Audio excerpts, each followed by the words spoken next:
مدرسة الألم من كتاب حوار مع صديقي المكسور دكتور ماهر صموئيل.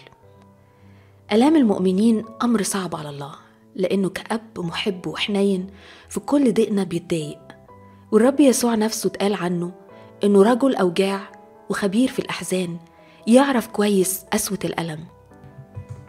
عشان كده استحالة يسيبنا للألم من غير ما يكون لينا بركة عظيمة من وراها، ومفيش طريق تاني للبركة غير الألم. ده الحوار اللي ابتدى بيه الكاتب الفصل ده مع صديقه المتألم. سأل الصديق المتألم: هل الألم ضروري عشان تتحقق أشياء رائعة فينا؟ رد الكاتب إن معظم الرجال اللي استخدمهم الله استخدام عظيم كانوا خريجين مدرسة الألم. يا ترى إيه بركات الألم؟ رد الكاتب: أول بركة هي القداسة، لأن النفس اللي اتحرمت واتدربت تقول لأ لرغباتها اللي مش غلط، زي الحب والنجاح والاحترام لعدم توافرهم وقت الألم، هتعرف تقول لأ لرغباتها الغلط رغم توافرها، فتعيش حياة القداسة. تاني بركة الاستخدام.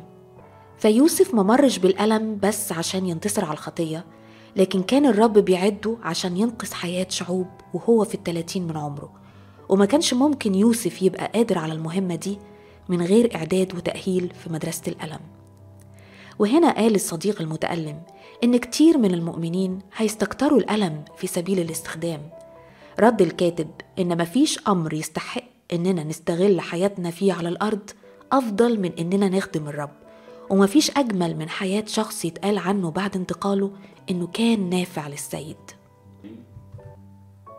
الخدمة مش تسلية وقت الفراغ أو مصدر الرزق أو ممارسة هواية عشان استمتع وحقق ذاتي، لكن الخدمة اللي بتنتج من الألم هي خدمة بحسب فكر الله.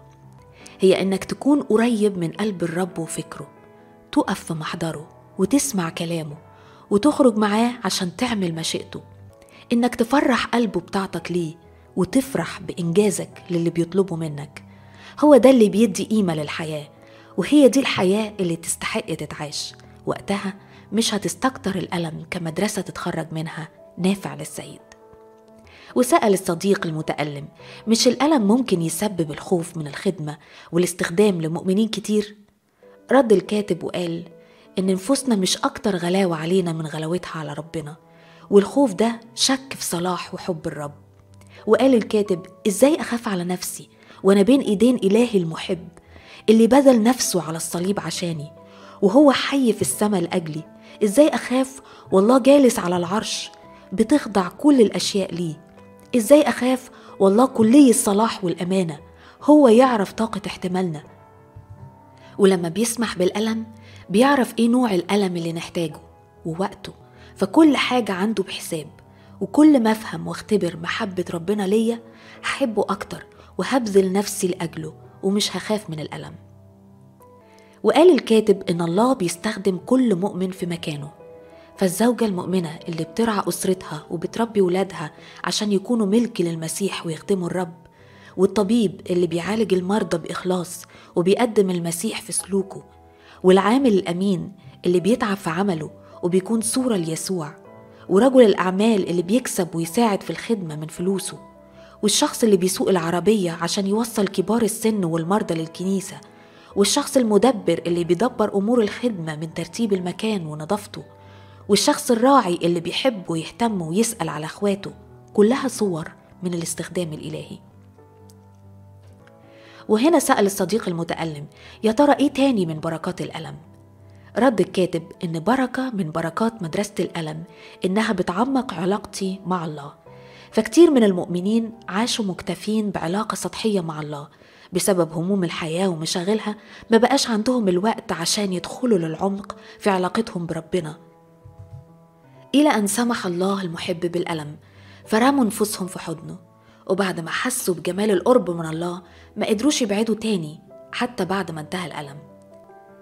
ورابع بركة لمدرسة الألم إنها بتفرغ الخادم من قوته الذاتية عشان يعتمد على القوة الإلهية، زي موسى اللي دخل مدرسة الألم فعاش في البرية بدل القصر، وعاش أجير بدل ما كان أمير، ومن ابن فرعون للهربان منه، ومن قائد قوي لراعي أغنام.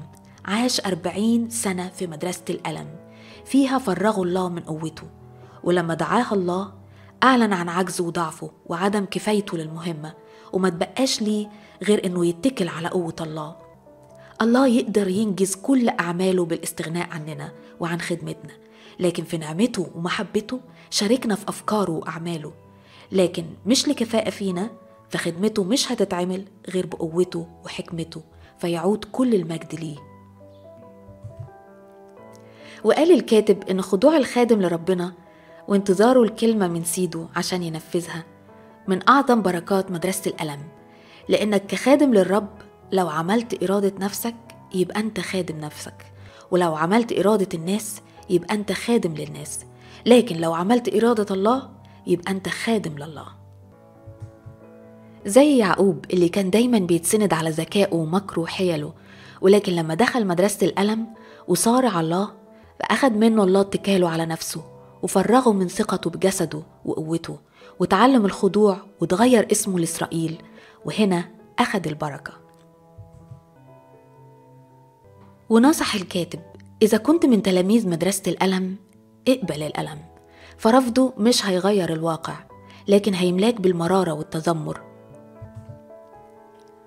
الجأ لعرش النعمة، هتلاقي تعزية وتشجيع وحكمة، لأن الله عارف ألمك وهو جرب كل أنواع الألم ويقدر يعينك.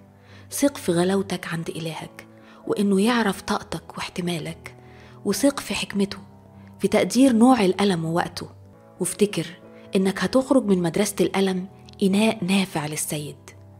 الكتاب مليان بالتفاصيل، بنشجعك تشتريه وتقراه، وأكيد هتستفاد أكتر لما تطلع عليه بالتفصيل. ربنا معاك.